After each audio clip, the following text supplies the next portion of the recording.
Hi guys, அடுத்து வந்து நார்த்தங்காய் ஊறுகாய் காய்ஸ். இது வந்து உடனே ரெடிமேடு ஊறுகாய்.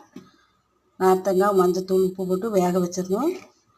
ஒரு 3/4 வேக்காடு வந்ததுக்கப்புறம் மஞ்சள் ஒரு 50 கிராம் மிளகாத்தூள் போட்டு காய்ஸ் நல்லா வேக வச்சு இறக்கிட்டேன். அடுத்தது வந்து நல்லெண்ணெய் ஒரு 100 மில்லி ஊற்றிருக்கிறேன். ஏன்னா கொஞ்சம் தான் ஊறுகாய் இருக்குது, அதனால் நல்லெண்ணெய் 100 மில்லி ஊற்றிட்டேன் காய்ஸ். கடுகு பொரிச்சிட்டேன்.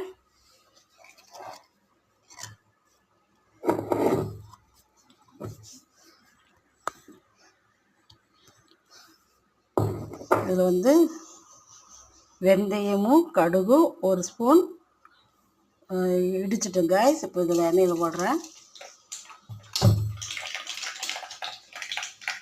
அடுத்து கொஞ்சம் போல் பெருங்காயத்தூள் போட்டாச்சு காய்ஸ்.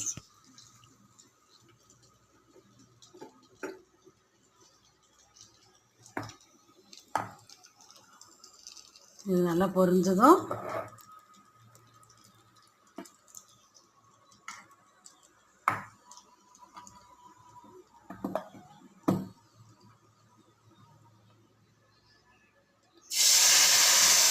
மேலே ஊற்றணும் காய்ஸ். ஊற்றிட்டிங்கன்னா இது வந்து இந்த 1 வாரத்துக்கு தொடக்கூடாது காய்ஸ். உடனே எடுத்து சாப்பிடக்கூடாது. ஏன்னா நார்த்தங்காய்ங்கிறது உங்களுக்கு கொஞ்சம் கசப்பாக இருக்கும். 1 வாரம் கழிஞ்சு நீங்கள் எடுத்து சாப்பிட்லாம் காய்ஸ். இப்போ வந்து இது அப்படியே ஏடு கட்டி வச்சுருவேன். வெயிலெல்லாம் வைக்கக்கூடாது. நல்லா காற்றோட்டமான இந்த ஜல்லடை இருந்தாலும் மேலே மூடி வச்சுக்கலாம். இல்லைன்னா வெள்ளை துணி போட்டு ஏடு கட்டி வச்சுருக்கு காய்ஸ். நார்த்தங்காய் ஊறுகாய் ரெடி. கசப்பு தன்மை பிடிச்சவங்களுக்கு இப்போவே சாப்பிட்டுக்கலாம். இது கசப்பு அவ்வளோவா இருக்காது. ஏன்னா நல்லா பெரிய காய், விளைஞ்ச காய்.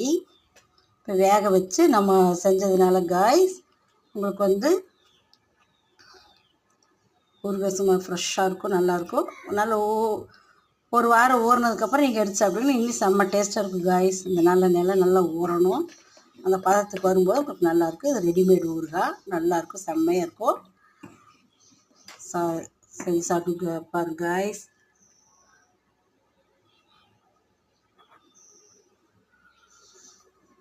இன்னும் ஒரு 3 நாள் கழிஞ்சு ஒரு 50 எண்ணெய் காய்ச்சி இது மேலே அப்படி ஊற்றிக்கலாம் காய்ஸ். நல்லா நீங்கள் எவ்வளோ தூரம் யூஸ் பண்ணுறீங்களோ அவ்வளோ தூரம் நமக்கு ஹெல்த்துக்கு நல்லது. அதனால் காய்ஸ் நீங்கள் இப்படி செஞ்சு பாருங்கள் ஊறுகாய். சுகர் பேஷண்ட்காரங்களுக்கு அப்போவே கொடுக்கலாம். ஏன்னா கொஞ்சம் கசப்பு தன்மையோடு இருந்தால் தான் நல்லாயிருக்கும். நம்ம மாதிரி நார்மலாக